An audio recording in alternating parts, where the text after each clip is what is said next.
on Xbox 360. Let's get to that, but let's set it up. What is Strikeforce? So Strikeforce levels, this is the introduction of non-linearity to the campaign. You're going to get these strike options for these Strikeforce levels when you're taking on your campaign. You'll have a choice of these levels. These are the proxy wars that are occurring in the year 2025. You and your Black Ops team, you'll have a choice of which one of these levels you want to go on. In this case, we've chosen Singapore. We're going into Singapore with this Black Ops level. Now, the thing about Strikeforce levels is they are entirely new game design. Right now, what you've seen him just do, the player just do here, is he's gone into Overwatch mode. He's looking at it from a strategic vantage point. And he's setting up his markers here. He wants his squad to go here. He can see in red there, you can see the enemy, and you can see what's going on. He needs to secure these 3 positions. So he's getting a lay of the land, he's going to set it up, and then at will, he can move into and play any one of these. Choice, right? So it's like how you can play this level the way you want to play. It's a sandbox level. You can take over the objectives in whatever way you want, in any order that you want. And you can play, you can lose. And you can lose. Right? And you can lose. So so obviously in a Call of Duty game, you need to win, right? Not anymore. In this case with Strikeforce levels, if you lose, we'll take account of that in the story, and the story will progress. Now, of course, if you want to go back and play, which I know you're a completionist and you'll probably want to go and do that. All achievements. But the story will progress forward, and it'll take note of how you performed in these levels, and the story will progress. So one of the things about these levels is you can play any one of the people on your Black Ops squad, and you can take over any of the machinery and the equipment on the battlefield that you go in with. So in this case, what will happen is you'll start to bring in reinforcements. He's obviously trying to take this position here, and his team is battling. He's going into Overwatch mode here. He's about to get some new units that are dropped in that he can take over and play with. Wow.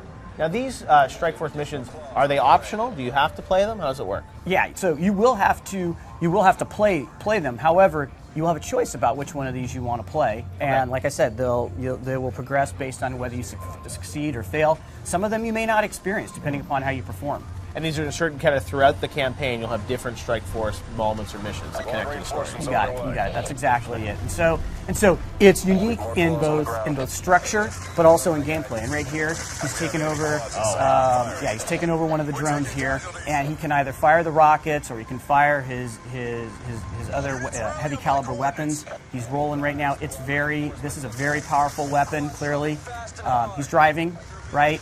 It's a different game mechanic altogether, so you're both driving and you're fighting here. Right. The other side has some of their own drones as well. That's a cognitive land assault weapon. That's a very heavy piece of machinery. You have access to that on your side as well in this particular level.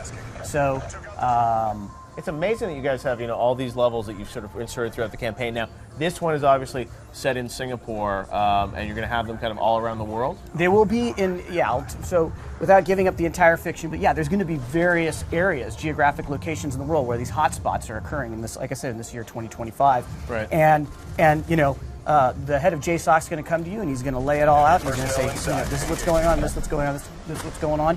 Where do you want to go? Make a choice. Make a choice. You'll make a choice, and then the fiction will progress, and it'll take account of your choice. Interesting. All right, so we'll grant a couple times, and you'll get to see. You can really play through this game multiple times. There's a lot of replayability here because of the Strikeforce missions. Yeah, no, absolutely. So replayability, not only with the levels, but inside the levels. So right now, the way he's playing this, he's now taken over a quad.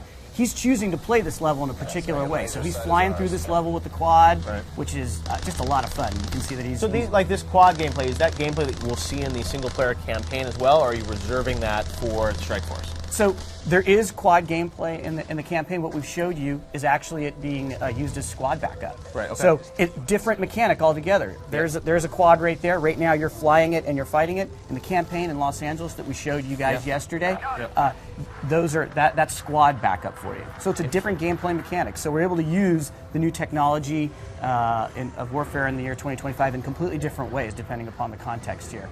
All right, Marco, I think we're going to have to leave it there. That is Strikeforce, though. You got so much coming for Call of Duty Black Ops 2. Strikeforce, we saw a campaign yesterday, multiplayer this summer as well, right? Absolutely, and don't forget zombies, Jeff. That's right, the zombies are coming. All right, well, our clips are empty, so we'll take a moment to reload, but Spike's E3 All Access Live continues in just a moment. Thanks, Mark.